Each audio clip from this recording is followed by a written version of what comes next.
I want to address a topic that I haven't really heard discussed on YouTube. And I think that it's very important for me to discuss women's sexuality because women have been oppressed for centuries in a patriarchal society, because women have been placed in a box to be a representation of a non-existent human being. Women are viewed as not having any type of sexual desires, but at the same time, she desires to be a wife. And that makes absolutely no sense. The reason why is because the purpose of marriage is to build a relationship that builds up who you are as a person, and it goes beyond just you. You actually build up other people, whether that's your spouse or the children that you have in your marriage relationship. But you are not able to be married without having a sexual relationship with your spouse. And the way a woman is designed is she has to be emotionally and mentally and spiritually connected to her spouse or her partner in order for her to enjoy a sexual relationship. If a woman is not able to enjoy being with her spouse or partner, she is not going to enjoy a sexual relationship. So for her to be placed in this unreal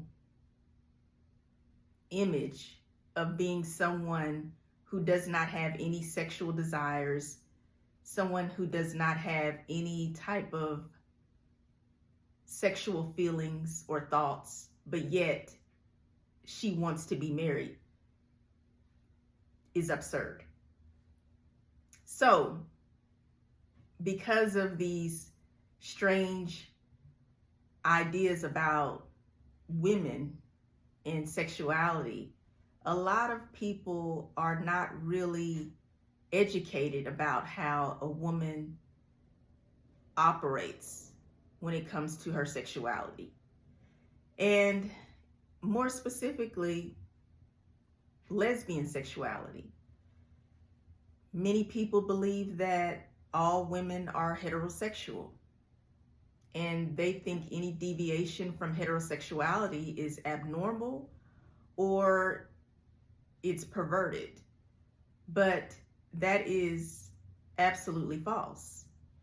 And women have hormones, and they're actually called sex hormones for a reason, because of our sex, as well as the fact that women experience puberty and they develop their reproductive system. And all of that ties into a woman's sexuality as well.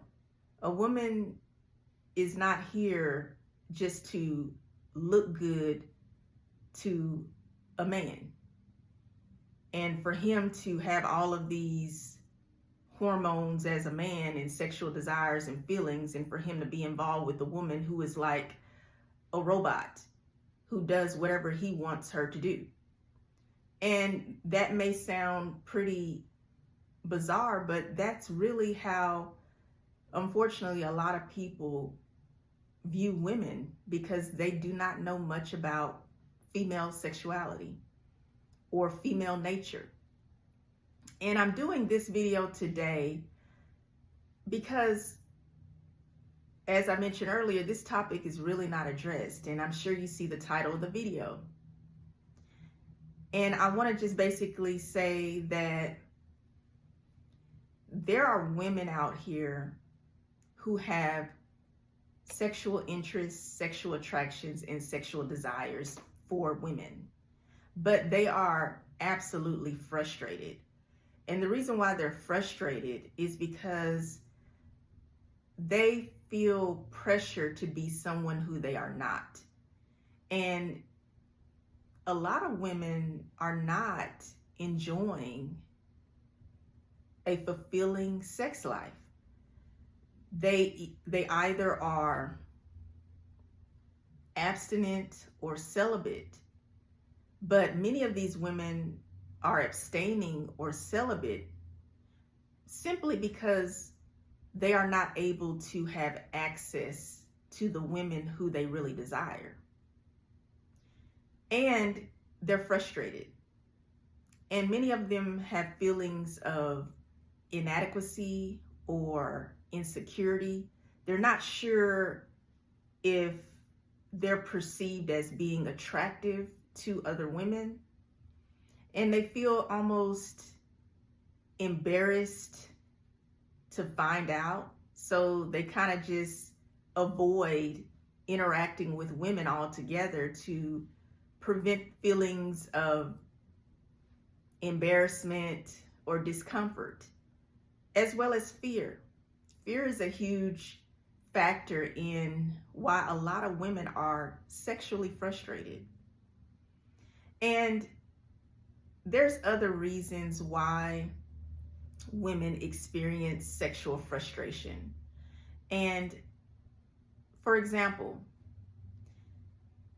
she may be in a social setting, or maybe her family is religious and they don't condone homosexuality. So she is not able to really discover herself or her sexuality because she's more concerned about conforming to the traditional standard of being heterosexual. So she misses a lot of time, and a lot of energy is expended on people that include her family who she's trying to fit in with, or friends who she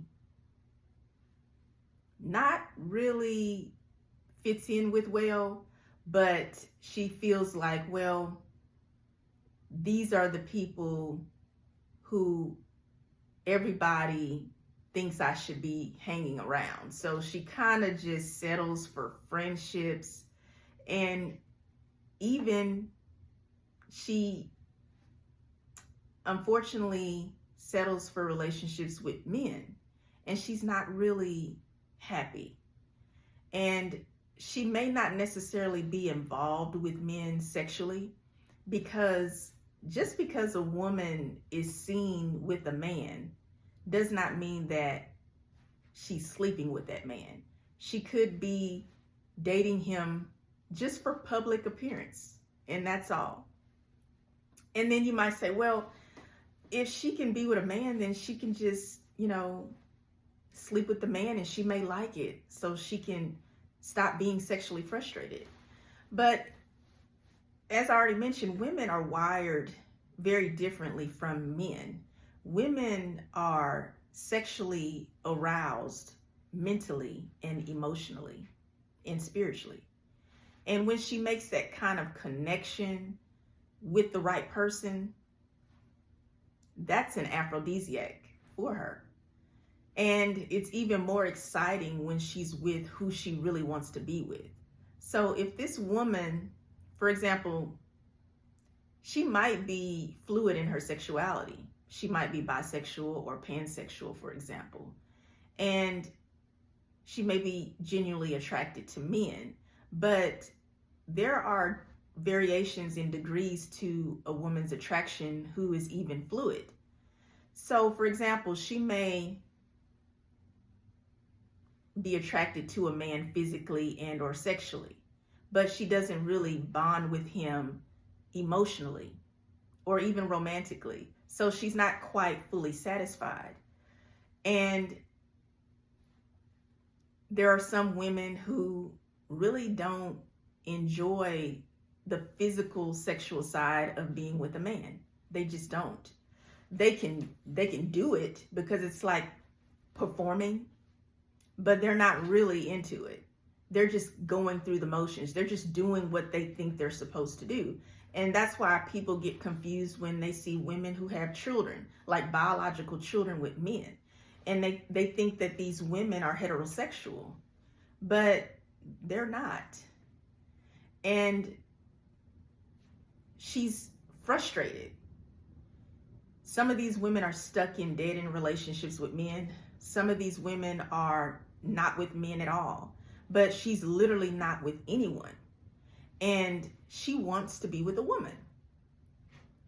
And when she watches and observes women who are being themselves and they are out, meaning that the woman is an open lesbian, for example, and she meets this woman and she's just fascinated with her and she loves her energy, loves her personality, and she's developing a strong crush on this woman, but she's never had a conversation with a woman on a romantic, emotional, or sexual level before. So she's clueless about what to do.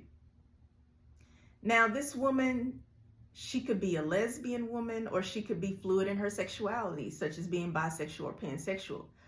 Or she could be actually a heterosexual woman who just may be curious about exploring her sexuality with a woman. There are heterosexual women who do so. But since she, by default, is heterosexual, she may experience being with a woman and then never do it again and just end up being with men for the rest of her life. But who I'm referring to primarily are women who are genuinely into women. Like they're into women physically, emotionally, romantically, mentally, sexually, and spiritually, and they can fall in love with women. So if a woman is capable of falling in love with a woman, then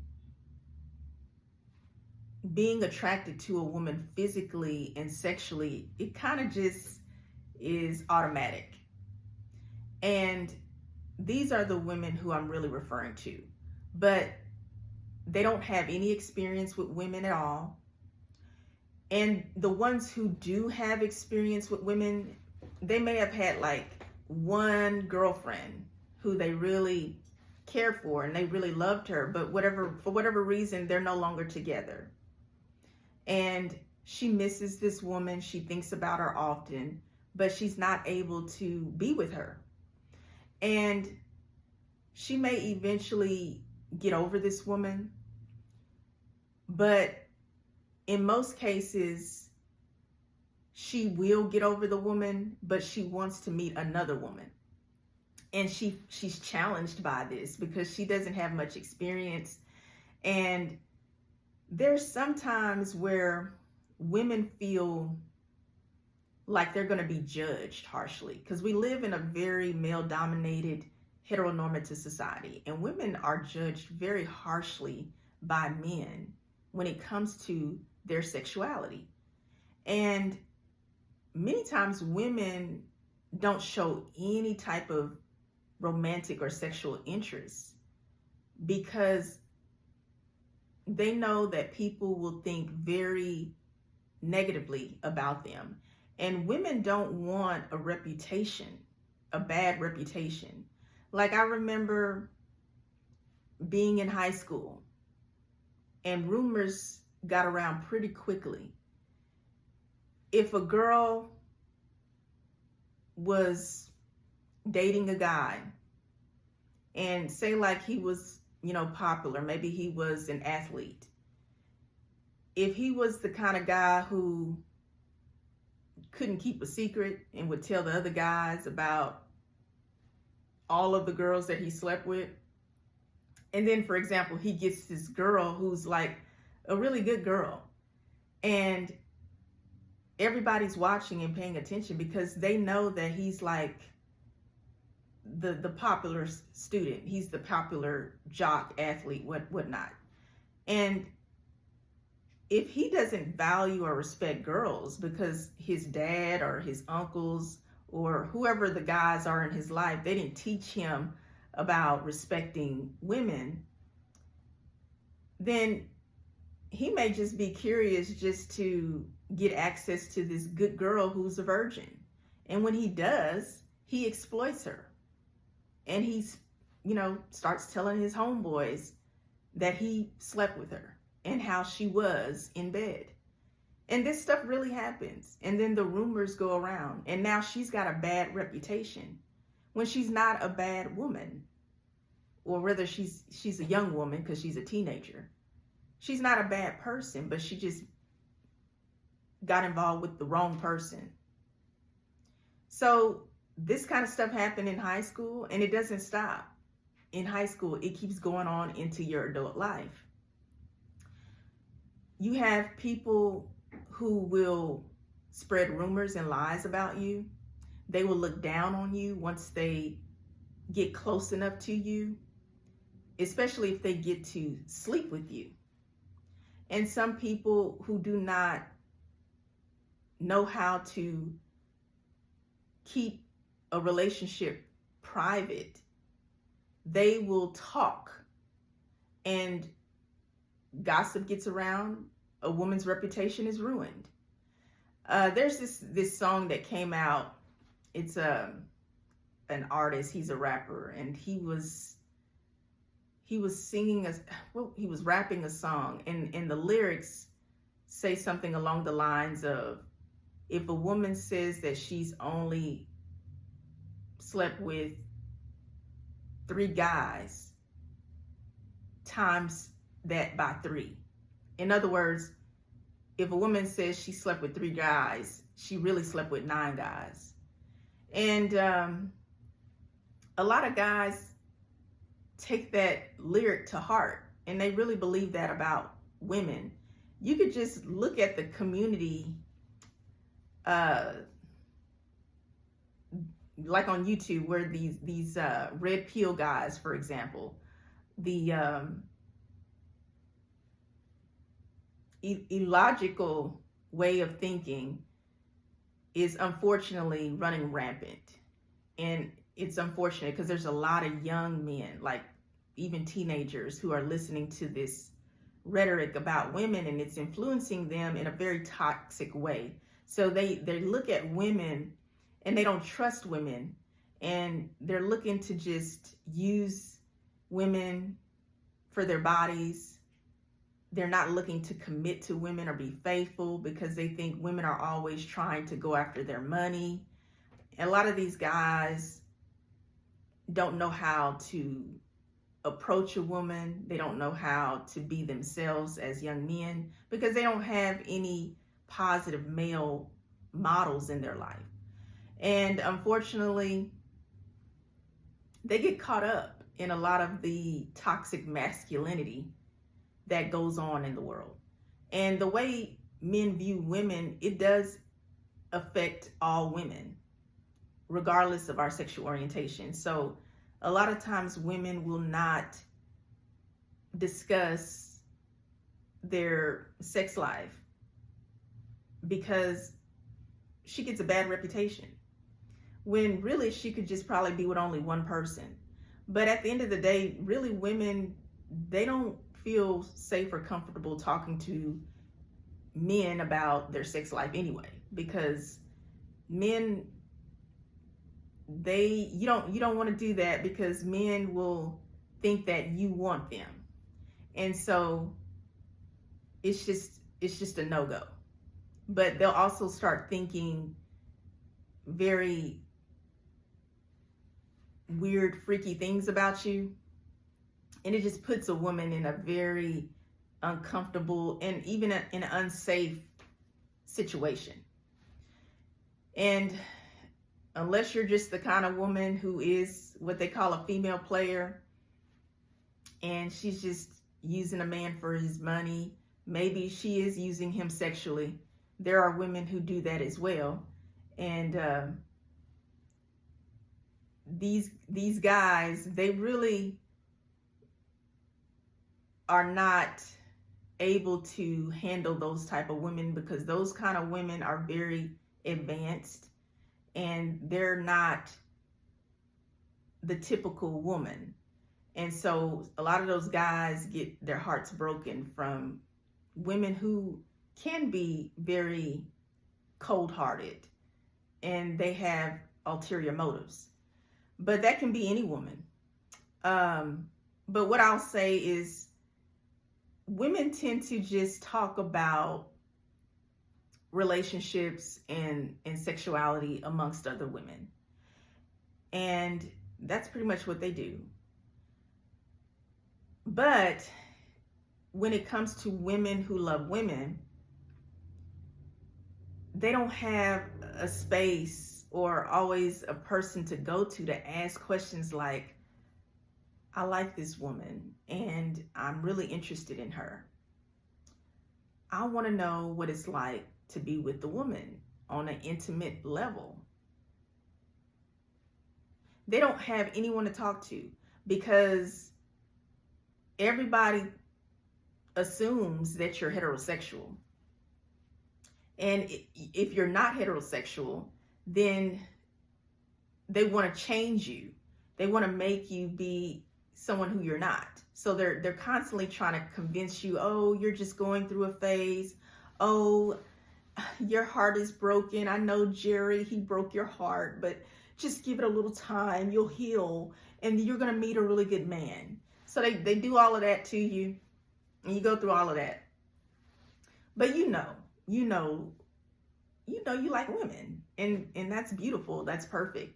But it's just, you're tired of not getting any experience with women. And that's understandable. And that's not talked about, amongst women, because in most cases, women are only talking about relationships with men. But if you're a woman who loves women, you don't want to talk about being with a man. You just don't.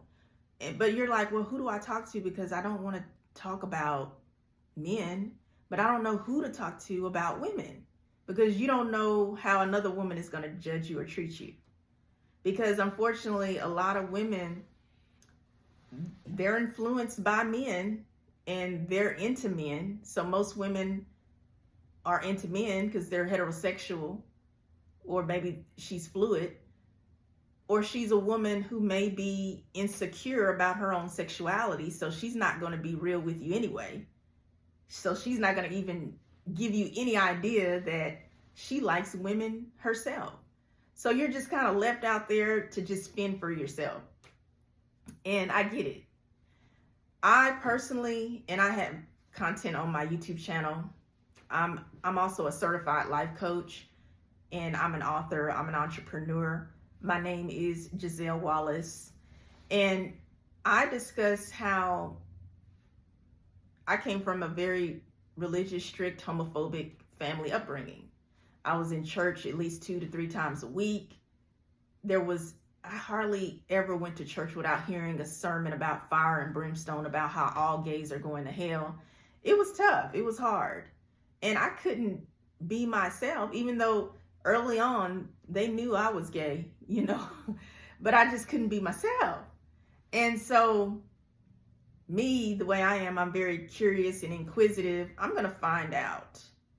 And anytime you teach a child that who they are is wrong, it's gross, it's abnormal, it's dirty, it's a sin, it can really affect that child. But it doesn't mean that that child is going to change. So like me in my situation, you could say all day that, oh, it's a sin to be gay and homosexuality is a perversion or whatever you wanted to say. It still didn't change the fact that I'm a lesbian. And I never had an issue with being a lesbian, but my environment was not conducive for me to express myself in a healthy manner. So I went out and found out on my own. Yes, that's what I did. And I enjoyed self-discovery, self-exploration. I even was watching adult films for lesbians, not in a way where I was sexually addicted. I was just curious. I like to educate myself. To me, it was very educational and informative for me to watch lesbian adult films. And I discussed that on my YouTube channel. I'm just being honest with you, because a lot of people are not honest. They're not real with themselves. So it starts with yourself. You have to be true to yourself before you can be real with yourself and true with anyone else. And then also, it's very important to be yourself so you can meet the right people. And how are you going to meet the right woman when you're not being the right woman? So I just knew that life was going to be, it was already difficult, but life was going to be pretty insane if I didn't get to know myself and allow myself to be myself at some point. And now that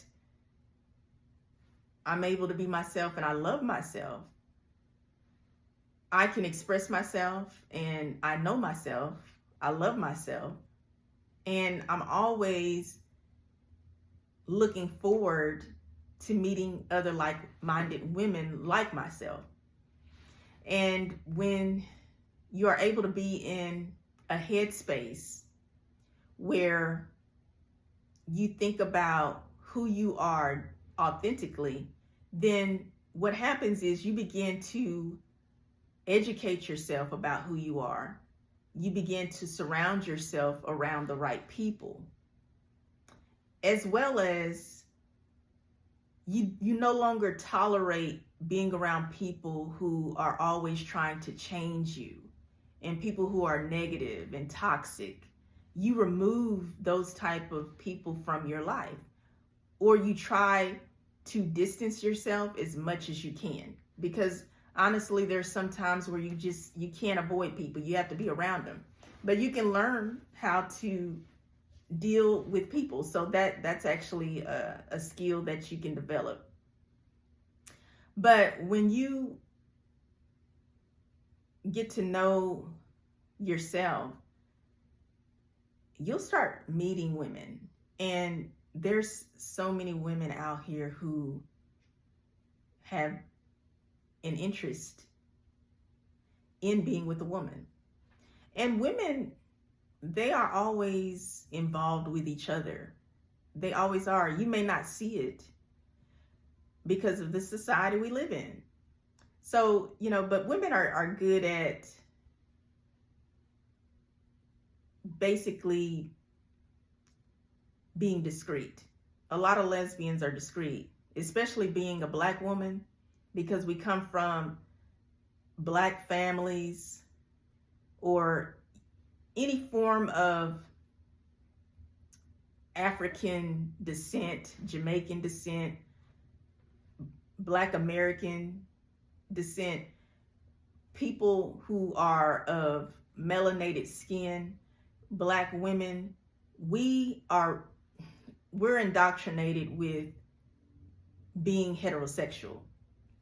And it's like this belief, and it just doesn't stop within the Black family. It's like other races and nationalities, they just can't imagine Black women being lesbian. They just don't get it. They don't think that Black women can be lesbian. And it's because of what you see every day. Like, you see Black women with Black men and having children, and or you just may hear Black women talking about their man or something like that. But that's just what you see publicly. But you don't know what those women are doing. You really don't know, because, well, I won't go into detail, but I've met a lot of Black women who love Black women who were involved with women all the time, and they had husbands, they had boyfriends, but they were a whole nother person behind closed doors. So it's real out here. And the sexual frustration is real with women, because there's some women who are not even able to muster up the confidence to just talk to a woman, let alone be able to sleep with a woman. So she's sexually frustrated. But I will say this: don't be hard on yourself, and start with getting comfortable with who you are. You must acknowledge yourself. You must be able to admit to yourself first, I am a lesbian. Or you can say, I am a bisexual woman. I am pansexual. However you identify. If you are an asexual lesbian, take some time, talk to yourself. You're not crazy. Talk to yourself and get to know yourself first. You have to get to know yourself before you're going to be able to get to know another woman. All right? So, ladies, I hope this message resonates with you. I am a certified life coach. I do coach same-sex attracted people. I provide one-on-one life coaching. I have a group coaching program, and it's called Same Gender Loving Group Coaching. You actually have to be on my mailing list to be a part of the Same Gender Loving Group Coaching. We come together as same-sex attracted people and talk about issues that we can't talk about all the time. So what I would recommend is for you to go to my website, www.GiselleAWallace.com, and that's spelled GiselleWallace.com, and join my mailing list. I usually will put in the comments section for you to join my LGBTQIA plus mailing list, and please take advantage of doing so, because you just never know. If you're not able to get on social media for whatever reason, you can be on my mailing list and we can stay connected. So thank you for listening, and have a beautiful day.